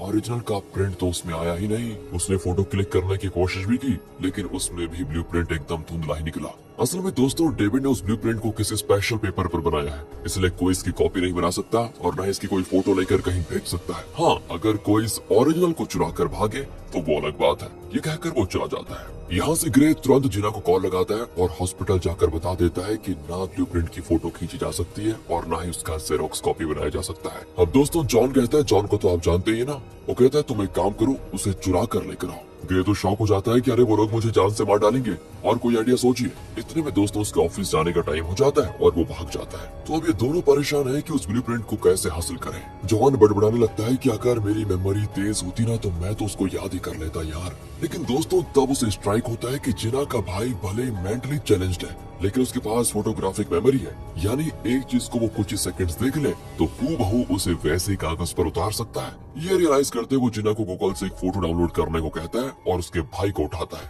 वो तो नींद में बड़बड़ाता है कि मुझे सोने दो बेटा, बाद में सो लेना, इस वक्त इमरजेंसी है, कहकर वो उसको उठा लेता है और उसे कुछ सेकंड्स के वो फोटो दिखाता है। फिर कहता है अब जो तुमने देखा उसको पेपर पर बनाओ। दोस्तों वो कागज पर उसको बनाने लग जाता है तो दोनों चौंक कर देख रहे होते हैं क्योंकि ऐसा लगता है जैसे कि ये उस फोटो का प्रिंट आउट है। दोनों बड़े खुश हो जाते हैं कि इसके आगे अगर वो ब्लूप्रिंट को 2 सेकंड के लिए दिखा दे तो बस काम बन जाएगा। दूसरी ओर नाथन स्पेशल परमिशन के जरिए हो जाता है रिलीज। वो घर आता है तो एंड्रयू को देखकर चिढ़ जाता है कि पापा ये हमारे घर में क्या कर रहा है। चेयरमैन कहता है कि तुम भले रिलीज हो गए हो लेकिन तुम्हारी सजा 6 साल की थी ना, इसलिए जब तक 6 साल पूरे ना हो जाते तुम फौरन में रह लो, 6 साल बाद इस घर में आना। वो चिल्लाता है कि अच्छा तो अब आपकी इस दुलारे को घर में रखने के चक्कर में आप मुझे बाहर निकालना चाहते हैं। मैं कहीं नहीं जाऊंगा चाहे मेरी जान ही क्यों न चली जाए। इतने में चेयरमैन की वाइफ आ जाती है और वो अपने हिस्से का चेयरमैन को सुनाती है कि मेरा बेटा कहीं नहीं जाएगा। दोस्तों इनकी बातों से तंग आकर चेयरमैन और चिल्लाता है कि तभी अचानक उसकी तबीयत खराब हो जाती है। सभी घबरा जाते हैं लेकिन उसकी वाइफ करती है अच्छी वाली स्माइल और ये बात नाथन भी नोटिस कर लेता है। तो अब डॉक्टर को बुलाया जाता है। डॉक्टर चेक करके कहता है कि फिलहाल डरने की बात नहीं है, बस थोड़े आराम की जरूरत है इनको। पियूष को चेयरमैन की मेडिसिन दिखाता है तो डॉक्टर कहता है कि इससे तो उनका ब्लड प्रेशर स्टेबल होना चाहिए, फिर उनकी तबीयत खराब क्यों हो रही है। दोस्तों यहाँ चेयरमैन की वाइफ के अलावा और कोई जानता ही नहीं कि उसने मेडिसिन को चेंज कर दिया है। तो दूसरी ओर ली की आंखें दिखाते हैं। वो खोलता है अपनी आंखें। असल में पेनी ने उसको तीसरा निडल ठीक से लगाया नहीं था जिसकी वजह से ली अभी तक जिंदा बचा हुआ है। अब रोशी कहती है लगता है हम दोनों यहीं पे मरने वाले हैं। लेकिन दोस्तों ली को इस हाल में भी एक आइडिया सोचता है। वो कहता है तुम जरा कोशिश करके मेरे पास आओ। वो भी आती है और ली कहता है अब मेरी रस्सी खोलो बस। दूसरी ओर पेनी का असिस्टेंट बॉस को बता देता है कि तीसरे निडल के बाद भी ली जिंदा है। अब हमें उसे चाकू से मार डालना चाहिए वरना उसकी जान नहीं जाएगी। बॉस तो शॉक में होता है कि इतना कुछ करके भी ली जिंदा कैसे बच गया। उसकी आंखों में जरा भी डर नहीं था। तब पेनी कहती है कि बॉस ली बहुत इंटेलिजेंट है, अगर आप उसको एक मौका देंगे तो वो ब्लूप्रिंट ढूंढ निकालेगा। लेकिन दोस्तों अब जेराल्ड घबरा जाता है कि ये पेनी तो ली को बचाने की कोशिश कर रही है और अगर ली बच गया तो जे फंस जाएगा। तो दोस्तों वो बॉस का ब्रेन वॉश करता है, नहीं नहीं नहीं नहीं, ली को मार डालना ही ठीक होगा बॉस। ऊपर से रोशी को अगर मेरी असलियत का पता चल गया तो मैं फंस जाऊंगा, इसलिए उसे भी खत्म करना जरूरी है। और बॉस कहता है कि उन दोनों को यहाँ लाओ, मैं फैसला करूंगा। दूसरी ओर कंटेनर के अंदर रोशी ने ली की रस्सी खोल दी थी और लगता है दोनों ने कोई प्लान बना लिया है। कंटेनर के बाहर बॉस के गुंडे पहरा दे रहे होते हैं। एक आदमी कहता है उन दोनों को थोड़ा पानी देकर आओ। एक आदमी पानी लेकर अंदर जाता है। दोनों ऐसे बैठे होते हैं जैसे अभी भी चेयर से बंधे हुए हैं। लगता है बढ़िया वाली एक्टिंग कर रहे हैं दोनों। रोशी कहती प्लीज मुझे प्यास लगी है। एंड दोस्तों वो आदमी रोशी को पानी पिलाने लग जाता है। मौका पाकर ली पीछे से उसको मारकर बेहोश कर देता है। फिर अपने पॉकेट से फोन निकाल कर पुलिस को कॉल करता है और कहता है कि कंटेनर यार्ड में गैम्बलिंग चल रही है, जल्दी आए। पुलिस भी तुरंत कंटेनर यार्ड के लिए निकल जाती है। इसी बीच बाहर खड़ा आदमी सोचता है कि पानी देने में इतनी देर क्यों लग रही है, जाओ जाकर चेक करो। ये कहकर वो दूसरे आदमी को भेजता है एंड वो दरवाजा खोलने चाहता है लेकिन तब लियो और रोशी बाहर कूद कर भागने लगते हैं। वो गुंडों से सीधा लड़ते भी हैं और वहाँ पे आग भी लगा देते हैं। इतने में पीछे से कार इनकी तरफ आती है। दोनों जल्दी से दूसरी तरफ कूदकर कार के नीचे आने से बच जाते हैं लेकिन रोशी के पैर में चोट आ जाती है, हल्की सी मोच मतलब। वो कहती है मैं तो उठ नहीं पाऊंगी, तुम बच निकलो। पर दोस्तों हीरो तो हीरो है, वो रोशी को छोड़कर थोड़ी ना जाने वाला था।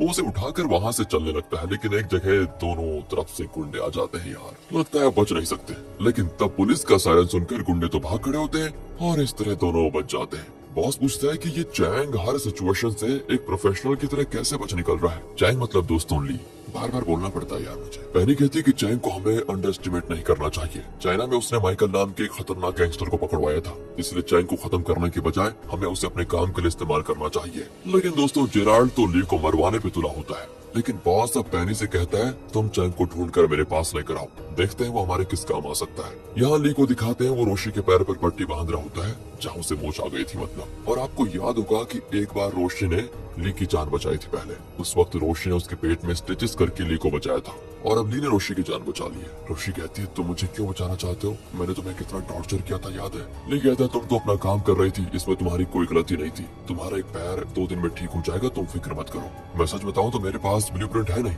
लेकिन फिर भी ये लोग मेरे पीछे पड़े हुए हैं, इसलिए मुझे लगता है कि मुझे उस ब्लूप्रिंट को ढूंढ निकालना चाहिए। रोशी कहती है मुझे तो पहले अपने सीनियर जेराल्ड को कॉल करके बताना होगा कि यहाँ पर क्या हुआ। अब दोस्तों ली को ना जेराल्ड पर शक होता है और कहता है क्या तुम्हें अभी उस पर भरोसा है, तुम कहाँ हो, तुम्हें क्या हुआ। इसकी उसने जरा भी फिक्र नहीं की। मुझे लगता है कि शायद इसमें उसका भी हाथ है। पर रोशी कहती है कि वो 20 साल से अनाई के लिए काम कर रहा है, वो ऐसा नहीं कर सकता।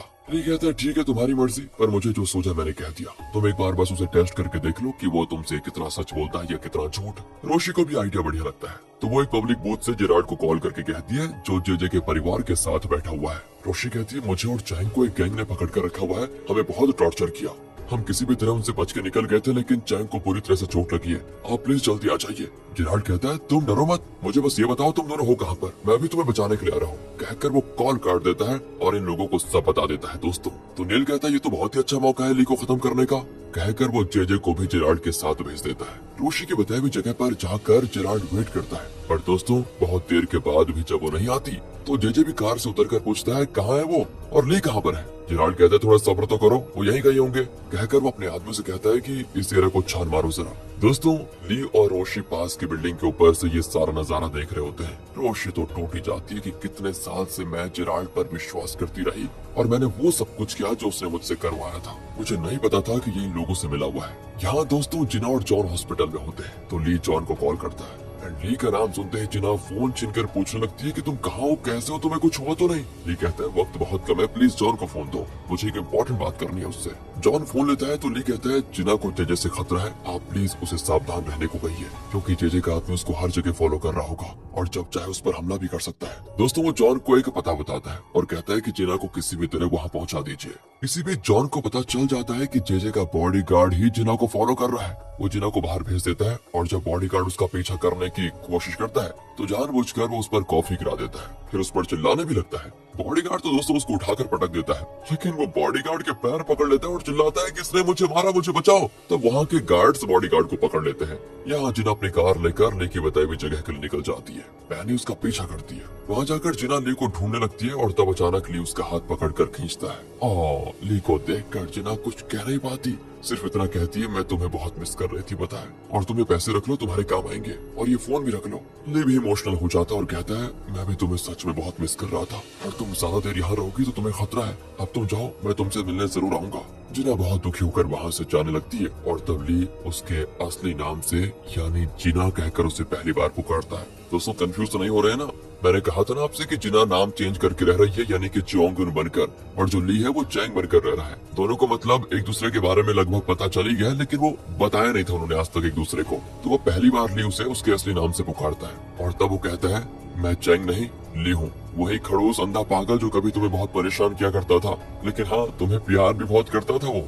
जिना तो दोस्तों वैसे पहले से बात जानती थी, अब उससे रहा नहीं जाता और वो भाग कर ली के पास जाती है, उसको कस के गले लगा लेती है। ली तो उसे किस भी करता है पता है, पैनी ये देखकर टूट जाती है। कट तो अब दिखाते हैं आगे कि जिना, जॉन और जिना का भाई उस होटल में होते हैं जहाँ फ्रेडी वैक्सीन का फॉर्मूला डिकोड कर रहा है। दोस्तों है ना इंटरेस्टिंग बात, फ्रेडी तो दिन रात उस फॉर्मूले को डिकोड करने में लगा होता है एंड ग्रे तो उस पर अपनी कड़ी नजर बनाए हुए रखा है। फ्रेडी कहता है कि देखो मैं बहुत थक गया हूँ और सोने जा रहा हूँ, तुम मुझे 3 घंटे के बाद जगा देना। कहकर वो सोने जाता है एंड अब ग्रे जिना को कॉल करके ऊपर कमरे के पास बुलाता है, फिर उस ब्लूप्रिंट को लेकर जाकर उन्हें दिखा देता है और जिना का भाई थोड़ी देर के लिए उस ब्लूप्रिंट को देख भी लेता है और कहता है, हाँ याद हो गया, अब मुझे भूख लगी है। ग्रे उसको डांटता है कि यार ये क्या मजाक है, इसको दिखाने का क्या फायदा। जिना कहती है वो छोड़ो, मैं इसको देख लूंगी, अब हम चलते हैं। पर दोस्तों इनको बाहर जाते हुए देख लेता है एंड्रयू। वो तुरंत कमरे में जाकर ग्रे से पूछता है कि क्या जोंग यून यहाँ पर आई थी, पर वो झूठ बोल देता है कि कई दिन हो गए उसको देखे हुए, वो यहाँ क्यों आने लगी। दूसरी ओर जिना का भाई कुछ देर में उस ब्लूप्रिंट को वैसा का वैसा कागज पर उतार देता है, जिसको देखकर दोनों चौंक जाते हैं कि इतना मुश्किल काम इतनी आसानी से हो गया, बहुत गजब। जिना तुरंत उसकी फोटो क्लिक करके ली को भेज देती है एंड ली दोस्तों दंग रह जाता है और फिर जिना से कहता है कि देखो जब ये सारी प्रॉब्लम्स निपट जाएंगी ना तो मैं, तुम और तुम्हारा भाई तीनों यहाँ से निकल जाएंगे, यूएस जाकर हम एक नई जिंदगी शुरू करेंगे। ये सुनकर जिना बहुत खुश होती है। दूसरी ओर ली पैनी को एक जगह पर बुलाता है और उसे ब्लूप्रिंट दिखाकर कहता है कि तुम अपने बॉस से कहो कि अगर उसे ये ब्लूप्रिंट चाहिए तो वो मुझसे वादा करे कि मुझे अपने हिट लिस्ट से निकाल देगा और मुझे कभी परेशान नहीं करेगा। मैं जानता हूँ कि अगर वो किसी से वादा कर दे तो उसको निभाता जरूर है। और इस पर पैनी बताऊँ क्या कहती है दोस्तों, वो कहती है क्यों ना इस ब्लूप्रिंट को लेकर हम दूसरे देश चले जाएं, दोनों वहाँ चैन से रह पाएंगे।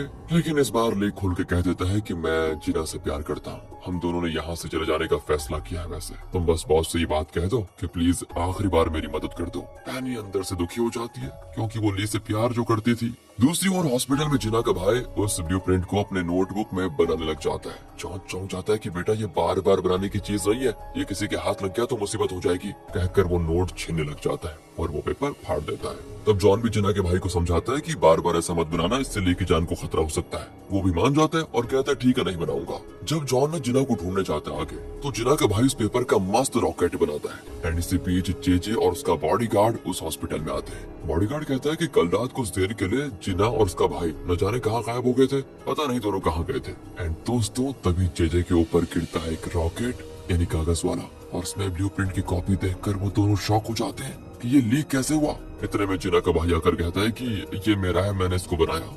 जेजे पूछता है अच्छा बेटा ये तुमने कैसे बनाया। वो कहता है कि मेरे पास फोटोग्राफिक मेमोरी है अंकल और मैं कुछ भी बना सकता हूँ। जेजे समझ जाता है दोस्तों कि ये कल रात गायब क्यों हुआ होगा, जरूर इसे किसी ने होटल में ले जाकर वो ब्लूप्रिंट दिखाया होगा। इतने में नर्स आकर जिना के भाई को लेकर जाती है और जेजे बॉडीगार्ड से कहता है कि जब तक ये लड़का जिंदा रहेगा इसके दिमाग में ब्लूप्रिंट की कॉपी हमेशा रहेगी, इसलिए काम करो इसका भी खात्मा कर दो। कहकर वो जिना के भाई के कमरे में जाता है और उसके सिलाइन में एक खतरनाक जहर इंजेक्ट कर देता है। वो पूछता भी है कि ये आप क्या कर रहे हैं, तो जेजे कहता है तुम्हें इससे अच्छी नींद आएगी, तुम आराम करो बस। एंड ये कहकर वो निकल जाते हैं। बट सामने से तभी आती है जिना एंड जेजे को देखकर वो घबरा जाती है कि ये यहाँ पर क्यों आया। पर वो नहीं जानती कि जेजे को उसकी असली आइडेंटिटी का पता चल गया है। वो जेजे को नमस्ते कहकर चले जाती है एंड दोस्तों जेजे भी एक विलन वाली स्माइल देता है। तब जिना अपने भाई के कमरे में जाती है और ली को कॉल करती है, लेकिन तभी उसका भाई पूरी तरह तड़पने लगता है। जिना भी घबरा जाती है कि ये तुम्हें अचानक क्या हो गया। एंड ये सारी चीजें दोस्तों दूसरी ओर ली को सुनाई देती है। वो वहाँ रोशी से कहता है कि मुझे तुरंत जिना के भाई को देखने जाना होगा। यहाँ डॉक्टर्स जिना के भाई को शॉक देकर उसका हार्ट बीट वापस लाने की बहुत कोशिश करते हैं, लेकिन आखिर में वो दम तोड़ देता है। जिना पूरी तरह टूट जाती है और बहुत रोती है। तब जॉन उसको संभालता है। ली ये सारी चीज देखकर अब जिना के पास जाना चाहता है, लेकिन रोशी उसको रोक देती है क्योंकि जेजे वहाँ पर होता है और जिना को रोते हुए देखकर वो हंस रहा होता है। ली समझ जाता है कि जरूर जेजे ने ही बेचारे की जान ली है और जेजे को ये भी पता चल गया है कि जोंग यून ही असल में जिना है। तो ली आक्रोश भरी नजरों से जेजे को देखने लगता है और यहाँ पर होता है। तो पिछले पार्ट के एंड में हमने देखा कि जेजे ने जिना के मेंटली चैलेंज्ड भाई को जहरीला इंजेक्शन चढ़ाकर बेरहमी से खत्म कर दिया था। जिना बेचारी दुख के मारे बहुत रोई थी। एंड इस पार्ट में जिना के भाई का फ्यूनरल दिखाया जाता है जहाँ जेजे भी आता है। दोस्तों ली और रोशी कुछ दूर से उसको देख रहे होते हैं। असल में ये जेजे जिना के इर्द गिर्द इसीलिए घूम रहा है क्योंकि वो ली को पकड़ना चाहता है। वो जानता है कि ली जिना से मिलने जरूर आएगा और उसी वक्त वो ली को खत्म भी कर देगा। ये उसकी चाल है दोस्तों।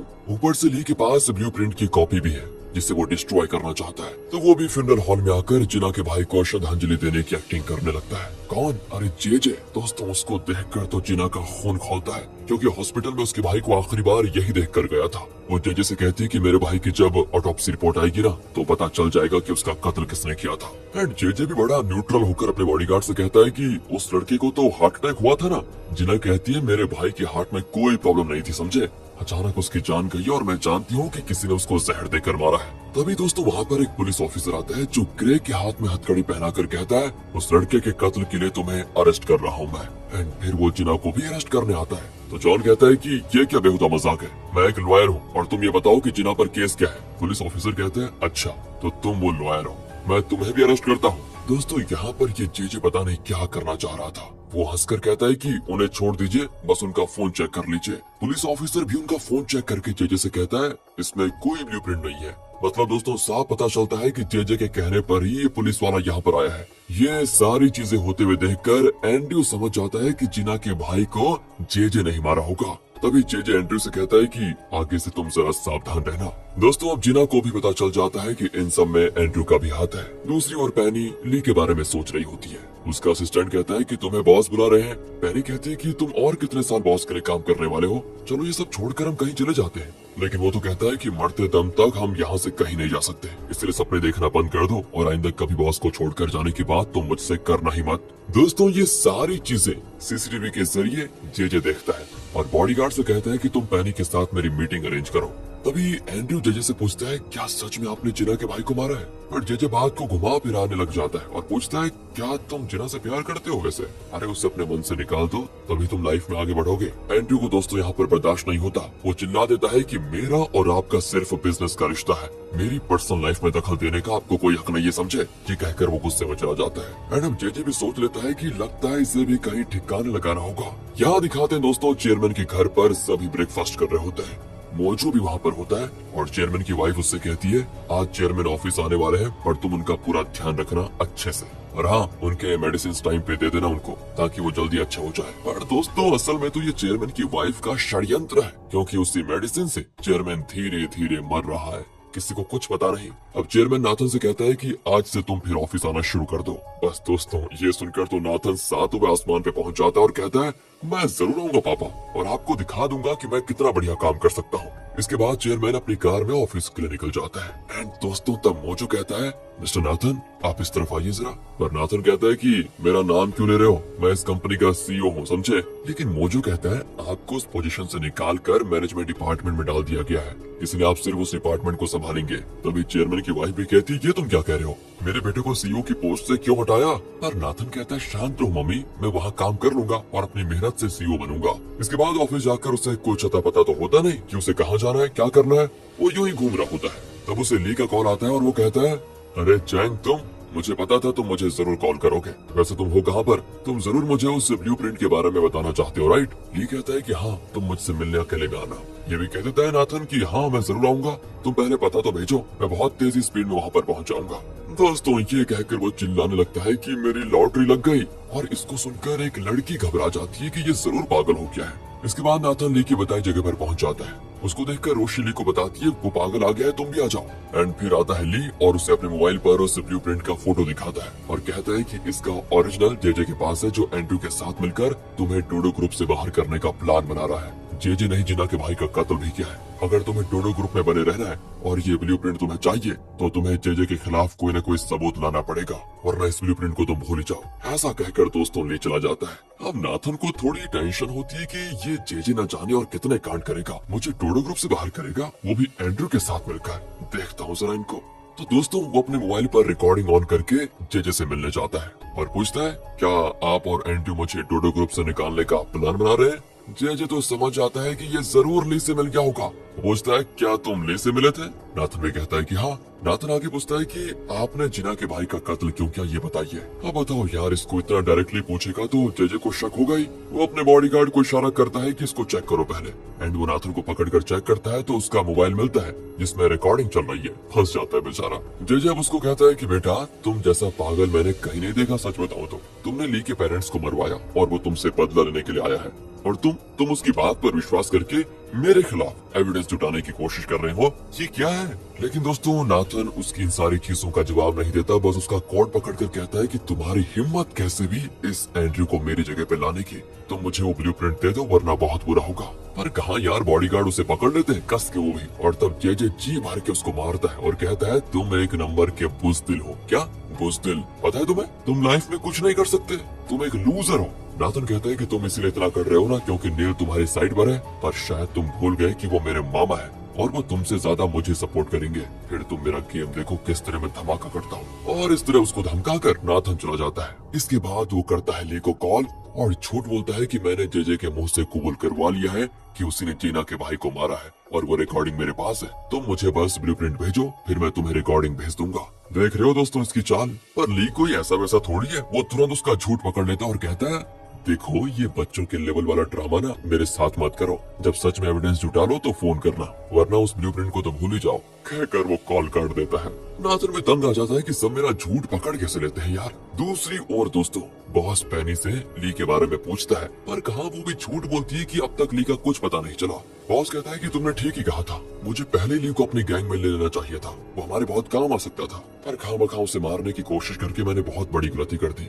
अगर तुम उसको ढूंढ निकालो तो उसे मेरे पास लेकर आना, उसमें इतनी काबिलियत है कि मेरे बाद वो मेरी भी जगह ले सकता है। दोस्तों ये बातें सुनकर पेनी का असिस्टेंट परेशान हो जाता है। बाहर जाकर वो पेनी से पूछता है तुमने कहा था ना कि हम यहाँ से कहीं और चले जाएंगे, तो मुझे भी तुम्हारा फैसला ठीक लगता है। सुनकर दोस्तों पेनी चौंक जाती है कि क्या सच में तुम बॉस को छोड़कर जाना चाहते हो। वो कहता है हाँ, इतने साल में बॉस के साथ में रहा, उनका हर काम किया है मैंने, लेकिन जब इस ऑर्गेनाइजेशन की अगला लीडर चुनने की बात आई तो उनकी नजर मुझ पर पड़ी नहीं। शायद वो ली को अपनी जगह पे लेना चाहते हैं। बताओ एंड मुझे इसके वफादार बनकर तो रहना ही नहीं, तुम अपना प्लान बताओ, हम दोनों यहाँ से निकल जाएंगे। ये कहकर दोस्तों वो चला जाता है और तब जेजे पेनी को कॉल करके कहता है मैं तुमसे मिलना चाहता हूँ। वो कहती देखो मुझे तुमसे मिलने में कोई इंटरेस्ट नहीं है। अच्छा तो ठीक है, मैं अभी बॉस को बता दूंगा कि तुम ली से मिली थी। पेनी शॉक हो जाती है और कहती है ठीक है मेरे आर्ट गैलरी में आ जाओ।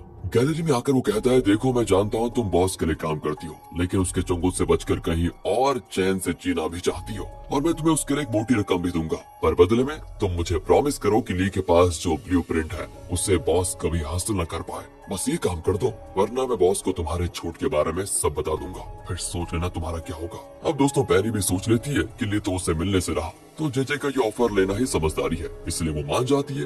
दूसरी ओर जिना के भाई का क्रिमेशन होता है तो जिना खुद को कंट्रोल नहीं कर पाती। उसकी हालत एंड्रयू से भी देखी नहीं जाती क्योंकि वो जिना को बहुत प्यार करता है। जिना और जॉन अब एक कमरे में बैठे होते हैं और तब जॉन का आदमी आकर कुछ फोटोज देता है जिसमें जेजे और एक डॉक्टर साथ होते हैं। दोस्तों इसी डॉक्टर ने जिना के भाई की ऑटोप्सी की थी। ये लोग भी समझ जाते हैं कि जेजे ने ही कत्ल किया है और उसने ऑटोप्सी डॉक्टर को भी पैसे देकर गलत रिपोर्ट लिखवाया होगा। दूसरी ओर नाथन अपनी माँ के जरिए नील से बात करता है। चेयरमैन की वाइफ कहती है हमारे बीच 1000 मतभेद हो पर हम एक ही खून है। जेजे ठहरा तीसरा आदमी। नाथन कहते देखो मुझे कंपनी से बाहर करने के लिए उसने एंड्रयू को मैदान में उतारा है, आप भी उस पर विश्वास मत कीजिए मामा जी, और हाँ उसके पास जो ब्लूप्रिंट है वो आप मुझे दिलवा दीजिए।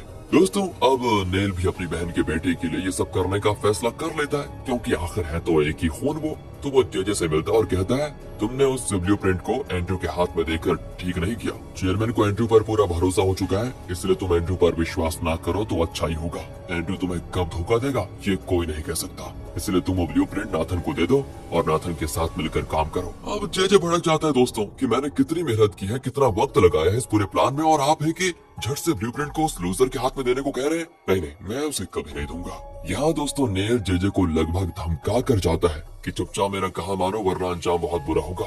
एंड फिर क्या था, जेजे टेंशन में एंड्रयू को कॉल करके कह देता है मुझे तुमसे अभी बात करनी है, जल्दी मेरे बार में पहुंचो। जेजे भी कार में बार की ओर निकलता है और जिना और जॉन दूसरी कार में उसका पीछा करने लगते हैं। अब जेजे बार में पी रहा होता है तो जिना उसके सामने उन फोटोज को फेंकती है जिसमें जेजे और डॉक्टर साथ थे।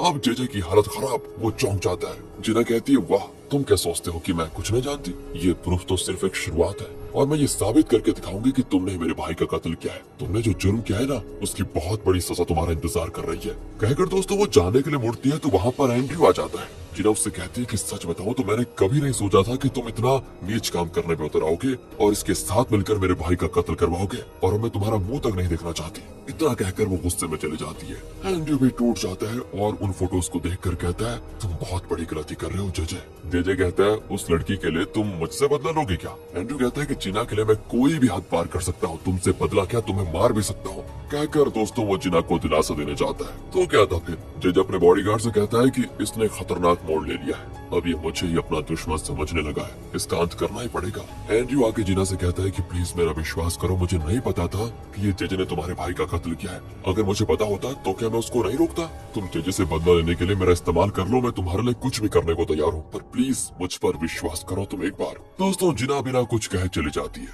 यहाँ पैनी अब ली से मिलती है और कहती है सुनो बॉस तुमसे मिलने को तैयार है, तुम खुद उसे ब्लूप्रिंट दिखा दो बस। ली कहता है क्या तुमने उसे मेरी शर्तों के बारे में बताया? वो कहती है नहीं, तुम खुद ही बता देना। लेकिन मैं तुमसे आखिरी बार पूछना चाहती हूँ, क्यों ना हम दोनों इस ब्लूप्रिंट को लेकर कहीं और चले जाएं?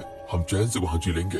ली कहता है देखो मैंने तुम्हें पहले जो कहा था वो अब भी कह रहा हूँ, मैं तुमसे प्यार नहीं करता हूँ, मुझे फोर्स मत करो प्लीज। पैनी कहती ठीक है तुम्हारी मर्जी। अगले सीन में आ जाइए दोस्तों। पैनी बॉस को बता देती है कि वो ली से मिली थी एंड ली उसे कॉल करके कहता है कि वो ब्लूप्रिंट मेरे पास है, वो मैं आपको देने को तैयार हूँ, लेकिन आपको मेरी बताई जगह पे आना होगा। लोकेशन में बाद में बताऊंगा। हाँ, और एक और चीज, अपने साथ किसी एक आदमी को लेकर आ सकते हैं, उससे ज्यादा आदमियों को लाए तो मैं ब्लूप्रिंट को नहीं दूंगा। बॉस दोस्तों थोड़ा अकड़ कर कहता है कि क्या तुम जानते हो किससे बात कर रहे हो? ली भी कहता है जानता हूँ, लेकिन इस वक्त आपको जिस चीज की जरूरत है वो मेरे पास है, इसलिए जैसा मैं कहता हूँ वैसा कीजिए। बॉस को भी उसकी बात माननी पड़ती है। दूसरी ओर पैनी का असिस्टेंट गन तैयार कर रहा होता है। लगता है बॉस और ली की मीटिंग के दौरान वो ली को खत्म करने वाला है, लेकिन पैनी कहते उसे कि फिलहाल हमें ली को नहीं, बॉस को मार डालना है, उससे मेरी, तुम्हारी और ली तीनों की प्रॉब्लम सॉल्व हो जाएगी। असिस्टेंट कहते लेकिन तुम जेजे के पास फंस जाओगी। पैनी कहती पर उसने तो ये कहा था कि वो ब्लूप्रिंट बॉस को नहीं मिलना चाहिए, अगर बॉस को खत्म कर देंगे तो वो मुझे कुछ नहीं करेगा। और दोस्तों इस तरह इन दोनों के बीच ये प्लान हो जाता है फाइनल कि बॉस को करेंगे खत्म। अब आगे दिखाते हैं कि बॉस अपने एक आदमी के साथ ली के बताए हुए लोकेशन की ओर निकलता है। पैनी तभी ली को इन्फॉर्म कर देती है कि वाकई में बॉस एक ही आदमी के साथ आ रहा है। ली भी लोकेशन पर वेट कर रहा होता है जहाँ पर बॉस भी आ जाता है दोस्तों।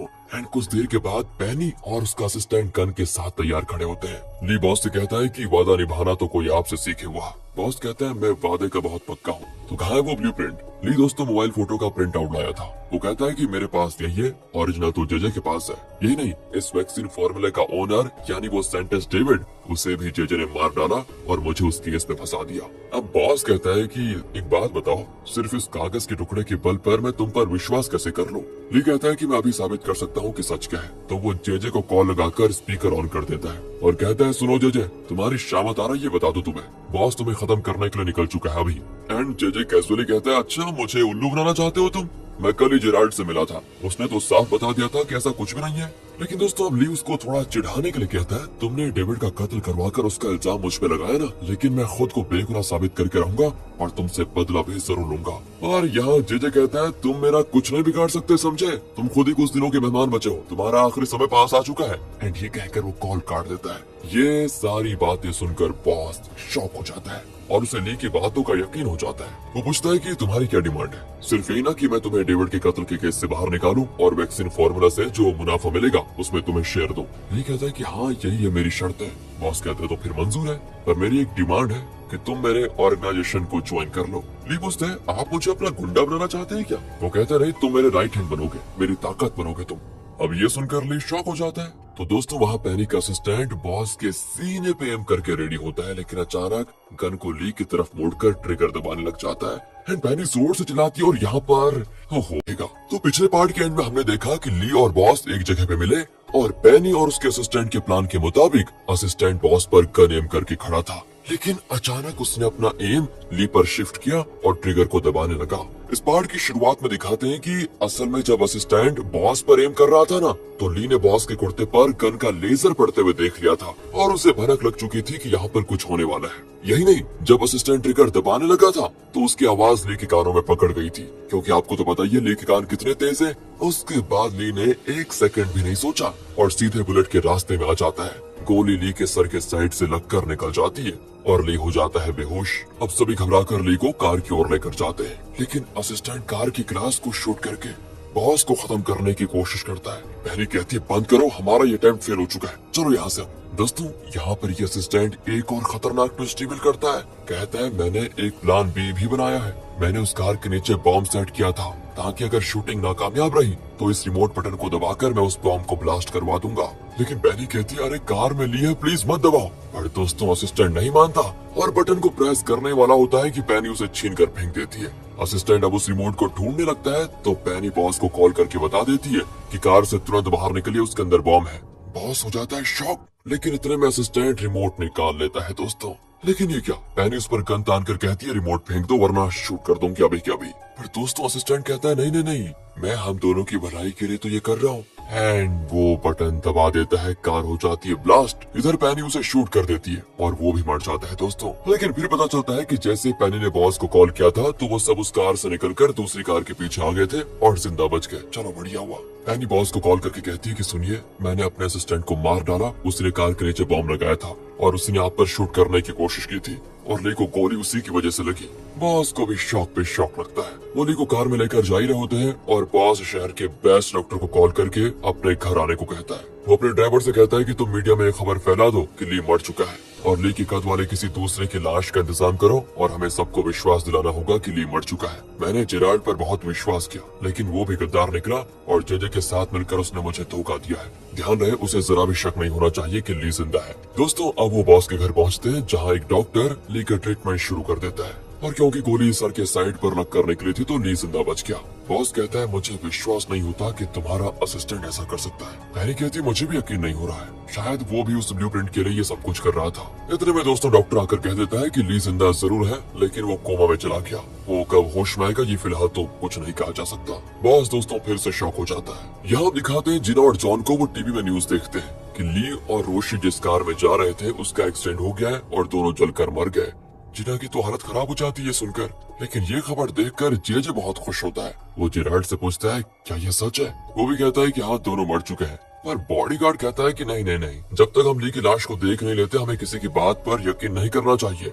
इसके बाद दोस्तों जेजे पैनी को कॉल करके पूछता है क्या सच में ली मर चुका है, तुमने उसकी लाश को देखा है क्या। वो भी झूठ बोल देती है कि हाँ मैंने अपनी आंखों से उसकी लाश को देखा है। जेजे दोस्तों अपनी बत्ती से दिखाकर हंसता है कि बस अब मुझे ली के बुरे सपने नहीं आएंगे कि वो मुझे मार रहा है, वो मर चुका है और मैं जीत गया।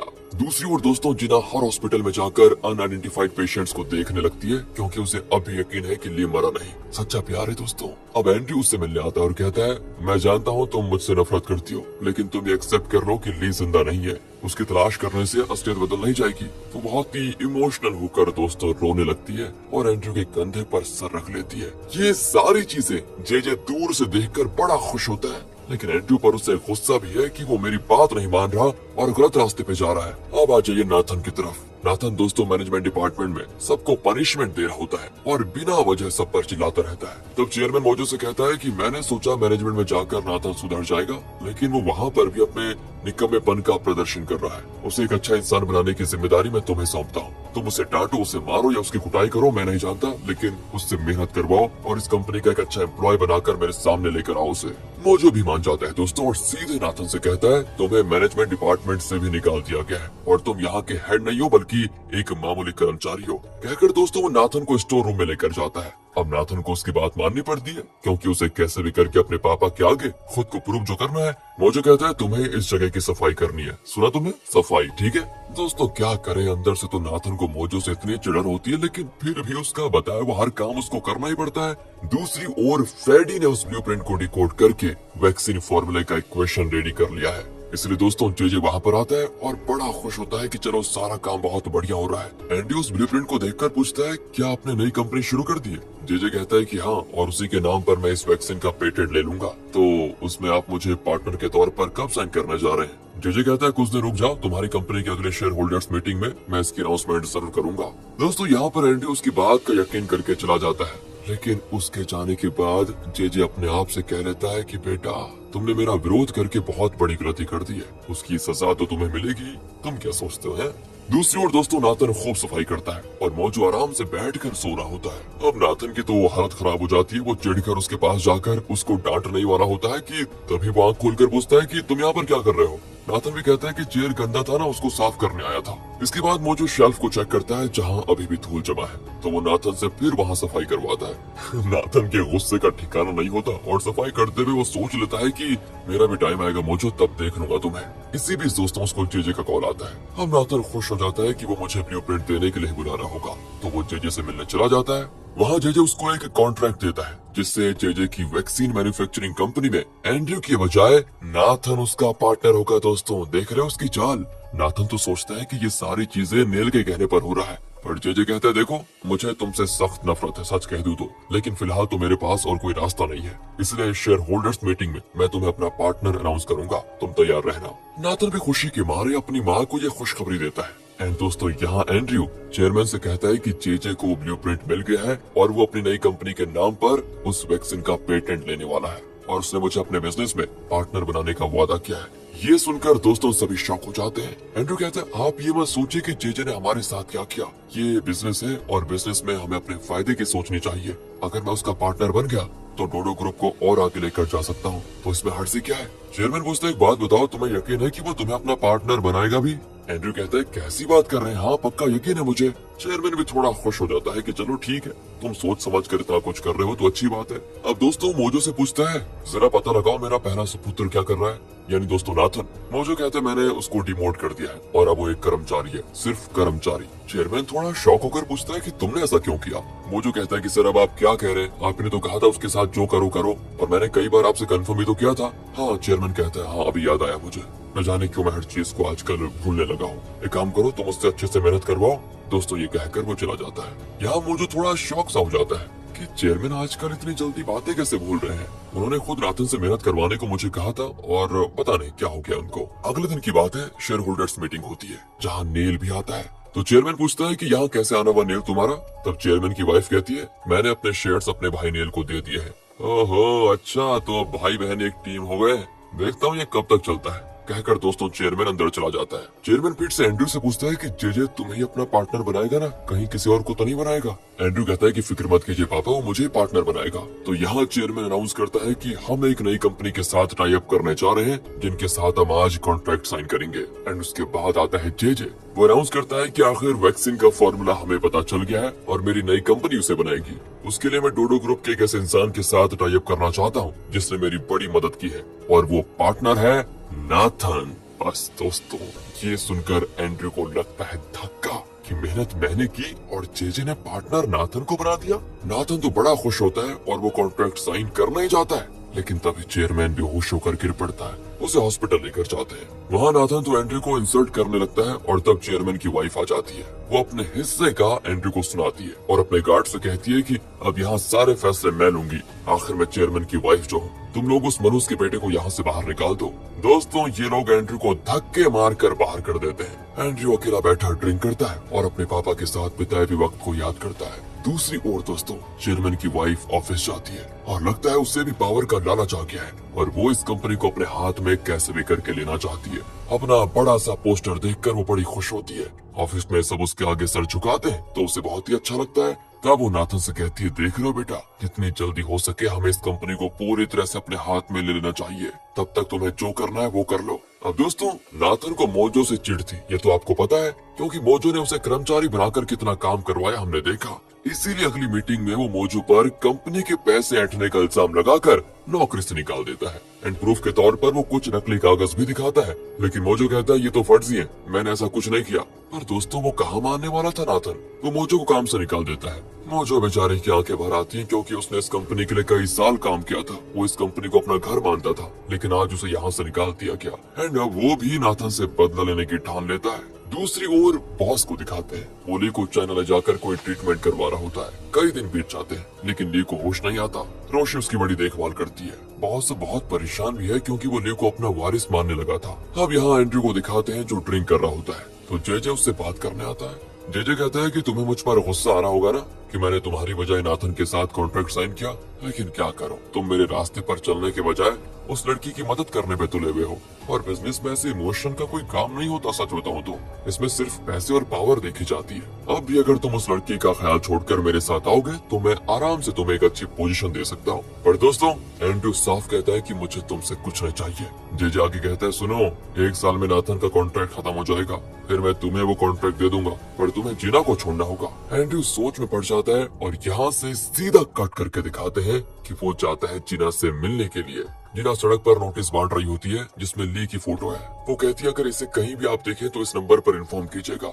वो तो आस लगाई बैठी है कि ली मरा नहीं है, वो जरूर लौट कर आएगा। अब एंड्रयू उससे बात करना चाहता है पर वो कहती है मैंने कितनी बार कहा कि मेरे रास्ते में मत आओ। एंड्रयू थोड़ा स्माइल करके कहता है कि यही मैं कहने आया था, आइंदा तुम मेरे रास्ते में कभी मत आना और न ही मैं तुम्हारे रास्ते में आऊंगा। दोस्तों ये कहकर वो चला जाता है। यानी लगता है इसने जेजे का प्रपोजल एक्सेप्ट करने की सोच ली है। चलिए देखते हैं। तो वहाँ जेजे एंड्रयू के कॉल का इंतजार कर रहा होता है। बॉडीगार्ड पूछता है क्या आपको अब भी उस पर भरोसा है? जैसे कहता है क्या करूं, नाथन एक जहरीला सांप है, पता नहीं कब मुझे काट डालेगा। उससे बेहतर तो एंड्रयू है जिसे मैं कम से कम कंट्रोल तो कर ही सकता हूँ। बस दोस्तों इतने में एंड्रयू कॉल कर देता है और दोनों एक जगह पर मिलते हैं। एंड्रयू कहता है तो ठीक है, अगले साल जब नाथन का कॉन्ट्रैक्ट खत्म हो जाएगा तो आप मेरे साथ कॉन्ट्रैक्ट साइन करेंगे, है ना? जेजे कहता है हाँ बिल्कुल। अच्छा तो ये बताइए मेरे साथ कितने साल का कॉन्ट्रैक्ट होगा? जेजे कहता है कि 3 साल का होगा और उन 3 सालों में तुम वापस कंपनी के वाइस चेयरमैन बन जाओगे।